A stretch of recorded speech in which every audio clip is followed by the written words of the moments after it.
Hawaii? No, Oh, he went to Las Vegas. what? Well, he was married and he had some kids and all. Even still, Hawaii.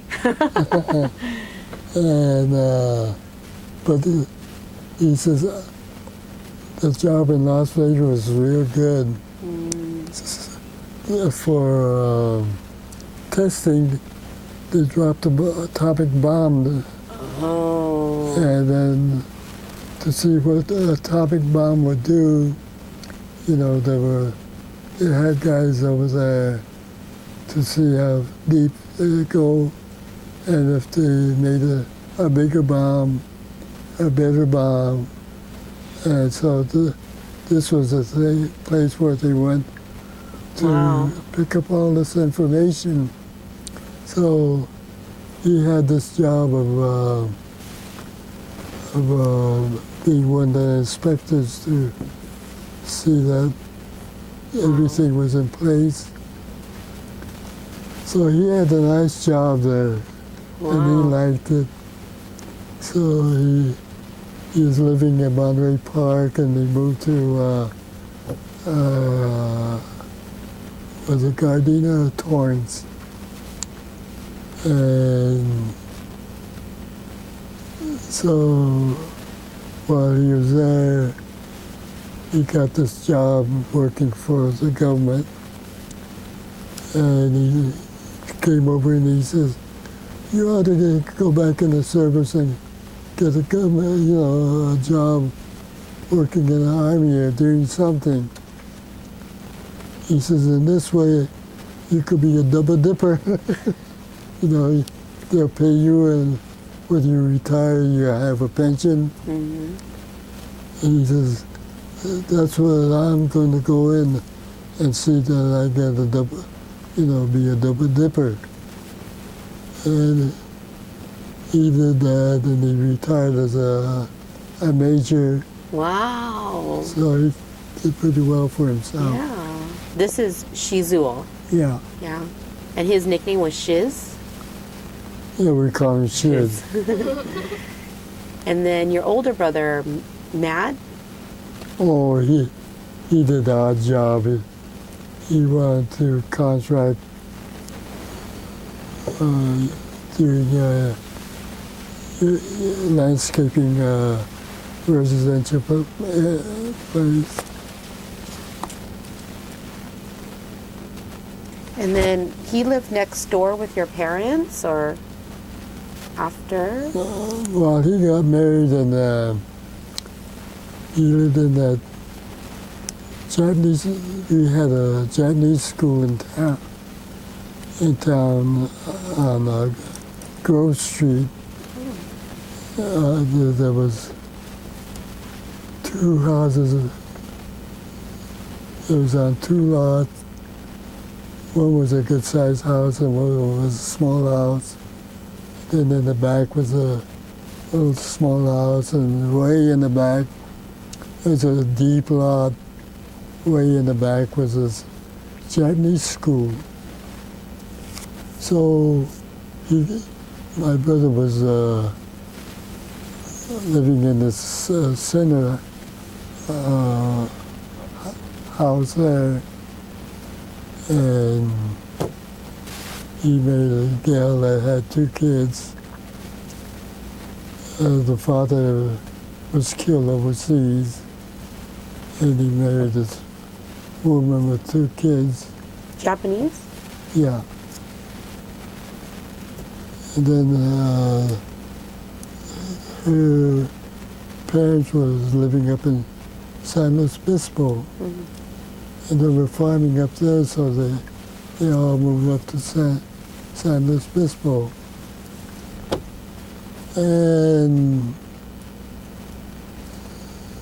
he got a divorce. Oh. And he came back, lived on his own. Then I told him, well, if you want a place to live, you could live in this house. But I said, you got to take care of it. So he stayed there for quite a while. But there's a driveway there, and there's some gravel on the driveway. He slipped and he hit his head on the driveway, and from that, I guess, it shortened his life, and he died.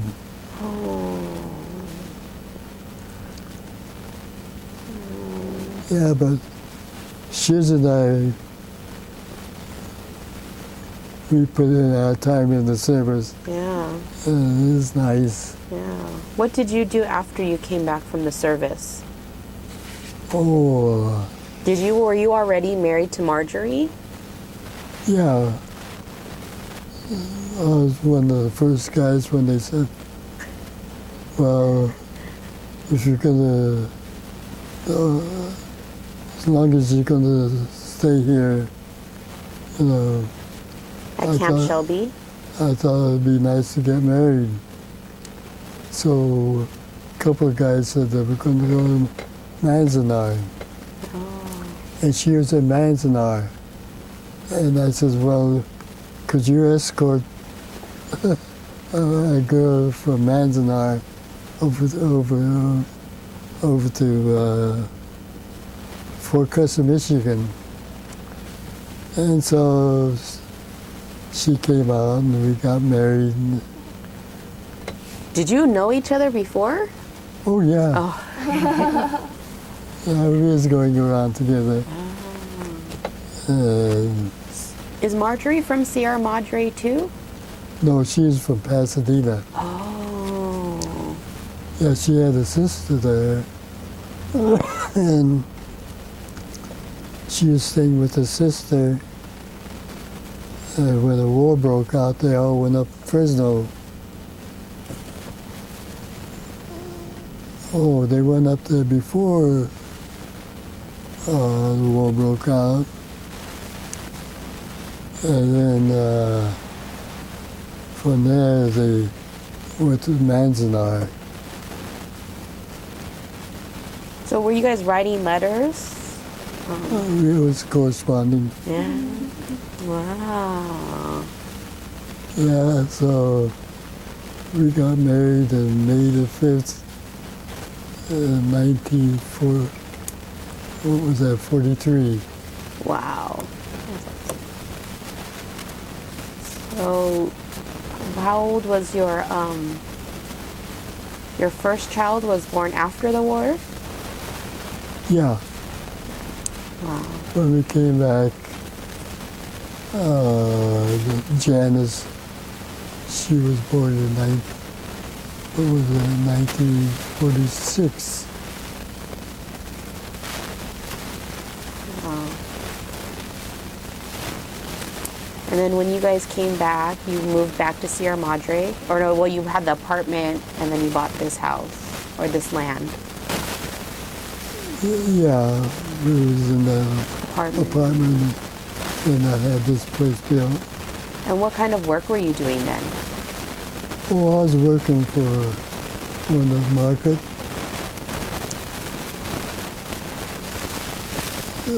Before the war, I was working at the farmer's market in Pasadena. And so with that experience, I thought quickest opening was a market where you could garden there. People wanted gardeners, you know, to fix up their place. But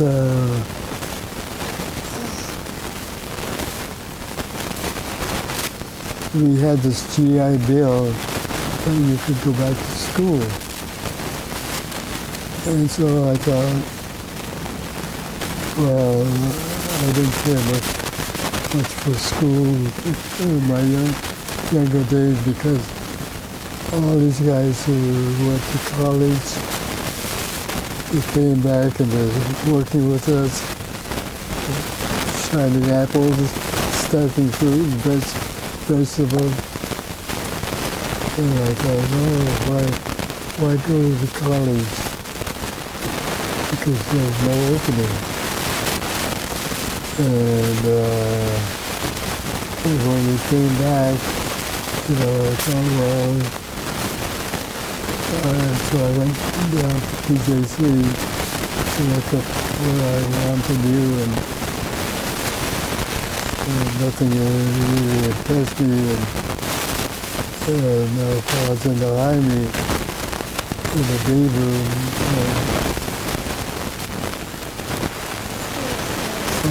I was getting haircuts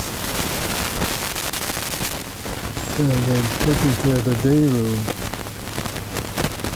And so by doing that, I used to run poker tables. I used to make good money off of the poker table. I never played cards. I took so much. And then I asked the guys, well, who wants a cigarette? I used to buy these carton of cigarettes, 50 cents a carton. I put it in this day room office, and all kinds of cigarettes. I give these guys a pack of cigarettes, to play cards. Or we had a poker machine, Coke and stuff. And so I liked my job. I was making good money when I was Was this day room in Pasadena? day room is between the barracks. Oh. In tank. They had these rooms. Like a breezeway. The latrine and the laundry room. So instead we had, that was our day. I would go over there and there's tables, pool tables, and desks, chairs, and furniture and that. And there's radio and This is an army. a place to relax. It's about the size room. There's a pool table and one portion of the block. That's where I have a barber shop. And so I went to barber cartons. Oh. And there's about 20 of us in there. And a few of them dropped out. And about 15 of us went for the state test. And with that, only 2 of us passed. And the instructor says, well, now that you got the license, would you like to work in a barber shop? I said, no, I don't really care to work in a shop, standing cutting people's hair. So I said, I'd rather go back and work in a fruit stand. So I worked for all these big markets. And then a few meetings, the union meeting they had, they suggested that we have a health plan and a pension plan. And I thought, oh, this is good.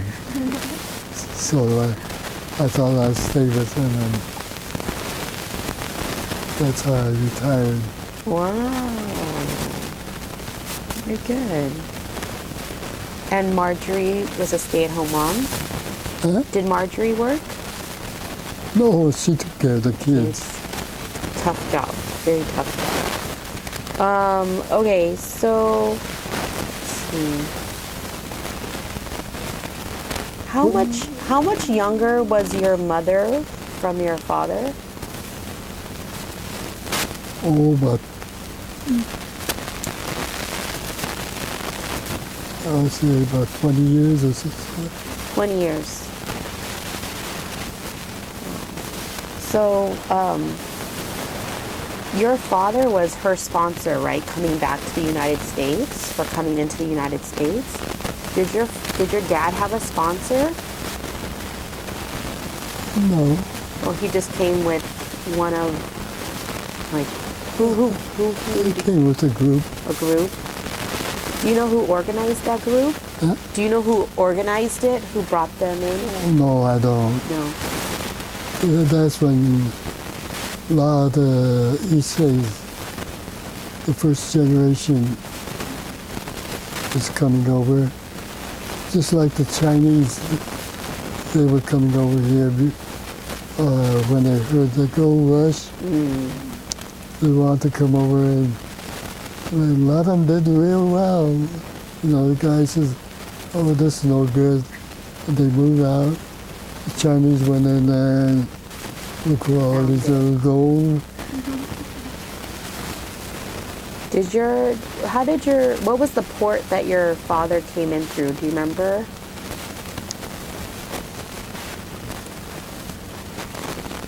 I think he said he came into San Francisco. Oh, okay. Okay. He never talked about himself. And so when we try to ask questions, he says, "Oh, I don't remember." And in Sierra Madre, when you grew up here, you went to Sierra Madre schools, Pasadena high schools. Were there a lot of Japanese in this area? Not too many. I would say there's about 40 or 50 young kids. Okay.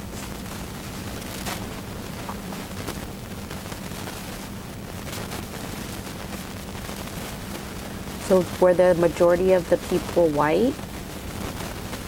Oh yeah. Were they very welcoming to the Japanese? Was there a lot of friendships? Oh, there was a few that gave us a little bad time, but majority of them, they were very nice. I got to know almost everybody in town. Went around, I knew by name. And after the war was the same thing? Everybody was... Yeah, they came, they were welcome.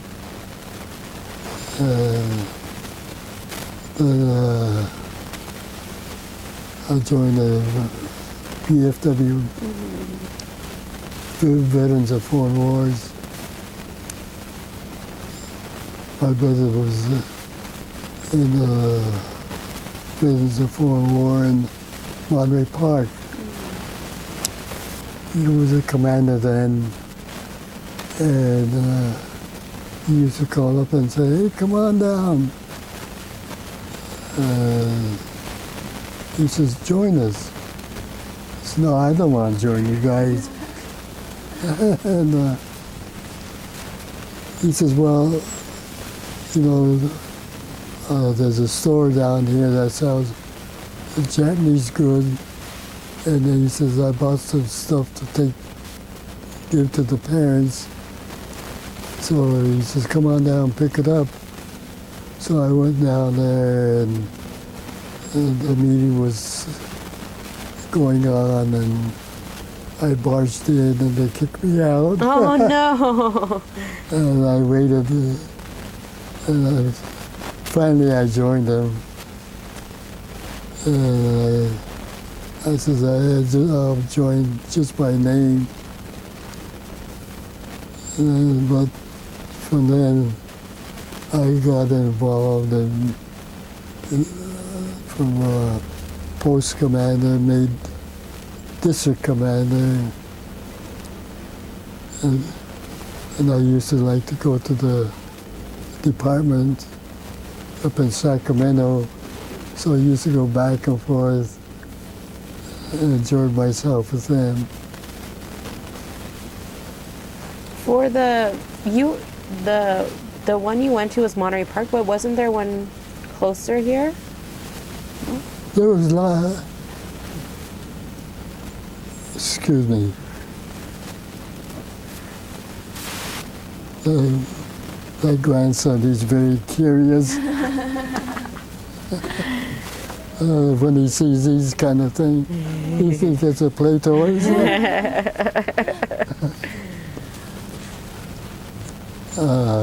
What was that question again? Oh, so the VFW that your brother was in was Monterey Park, but I thought there was one closer to here that you were a part of. Oh, we have a district. Oh, okay. See, it covers from Pasadena all the way to the county line here. Oh, okay. And at that time, there was about 30 VFW posts. Okay.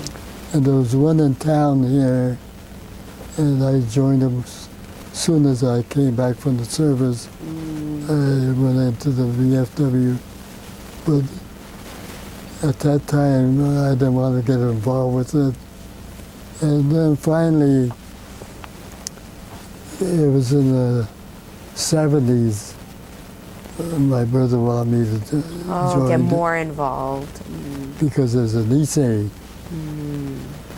And through up and down the whole California, we had about 13 or 14 Nisei poles.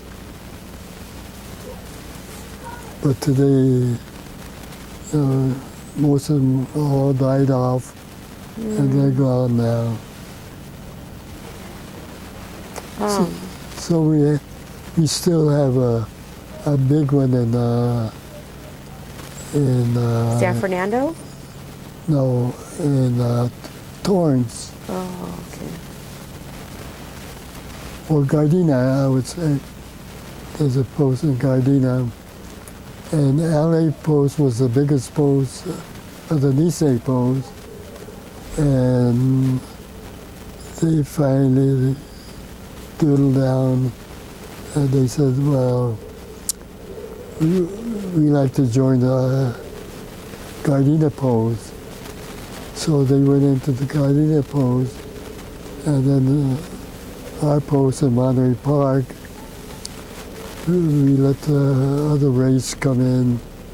There was this Chinese kid and a lot of the Mexicans. They heard that we had some money on the side, that we invested, from the functions that we had. We set it aside to try to buy a building. Oh. And so we kept saying, no, we don't want a post. So some say, oh yeah, let's have one. But the money was invested and it kept growing. And these Mexican guys and all said, why should we have any function when there's a lot of money there? And they tried to reach in to get it, but it was made so nobody could touch it. And so on the VFW programs and everything, they weren't keeping up with this. And so they suspended the post. No. And I said, oh, this is good. Now we could transfer into Gardena. And in this way, we try to get all the Nisei posts into one. And the next one that's coming up is San Fernando. And we want the San Fernando in there, but they've been holding off. But I think we're just about ready to connect. And that makes it a big one Nisei post. Yeah. Just like the 100-442. Yeah. I heard you were very active in the Go for Broke memorial, the monument, the building of the monument. No, I've been president of E-Company for a little while. That's because nobody wants to take it. And so election time, I refuse to run, but automatically they say, you're the president. So I'm still the president. But it's a good group. I like them. We enjoy ourselves. Do you see them often?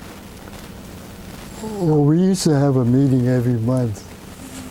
Then we cut it down to every other month. Then we cut it down to last few years. He says, well, when shall we have it again? So there's one coming up this weekend. Oh. What do you guys do? Oh, we have a luncheon and talk about everything anything that, like the Nisei week that's coming up. Oh. Nice. So when you were growing up, did you guys do mochitsuki or did Oh you yeah. We had a neighbor here that lived on the corner. There was 1, 2, 3 small houses on that lot, corner lot there, and then an old big double garage. And they had a peddling route, selling fruit and vegetable. So one of them used to go around in this part of town, and the other one went by Arcadia. And so every New Year's, between the two houses, they started a bonfire making this mochi. Wow. 100 pounds of mochi. Wow. Boy, that was work. I remember our parents used to make us do some pounding. And we was little kids, about 9, 10 years old. So did you do that like all the way up until you went into the service? Well, then for a while, the Niseis, they went their own way, And when we came back, we heard about these mochi making machines.